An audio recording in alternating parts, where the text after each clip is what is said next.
আসসালামু আলাইকুম। আজকে পবিত্র জুম্মা এই শবে-বরাতের দিন। মুসলমান ভাইদের আজকে নামাজ পড়ার দিন। রাত্র জেগে ইনশাআল্লাহ আমিও শুরু করে দিয়েছি।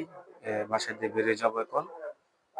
আল্লাহ যদি দেয় তখন সময় আল্লাহর ঘরে আল্লাহকে রাজি খুশি করার জন্য করতে পারি, নামাজ পড়তে পারি, অবশ্যই পড়বো। এই উদ্দেশ্যে আসলে আজকে বেরোচ্ছি। ঠিক আছে?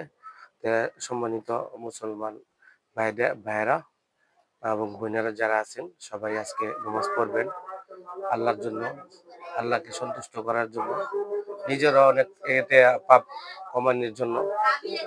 যে বোঝা নিয়ে আমরা আসলে চলে যাব একদিন এই দুনিয়ার মায়া ত্যাগ করে, সেদিন কিন্তু কোনো কিছু কাজে দিবে না। আপনারা জানেন ইতিমধ্যে শুধু আমলনামা কি নিয়ে করছেন সেটাই আপনারা শুধু নিয়ে যেতে পারবেন। তো ঠিক আছে, আপনারা সকলেই নামাজ পড়ার জন্য সকলেই প্রস্তুতি নেন। আল্লাহর ঘরে যাইতে হবে। আমি চলে যাচ্ছি আল্লাহর ঘরে। দোয়া করবেন আমার জন্য। আমি আপনাদের জন্য দোয়া করি যাতে আল্লাহ আপনাদেরকে সেই বুঝটা দান করে। সবাই ভালো থাকবেন। আসসালামু আলাইকুম।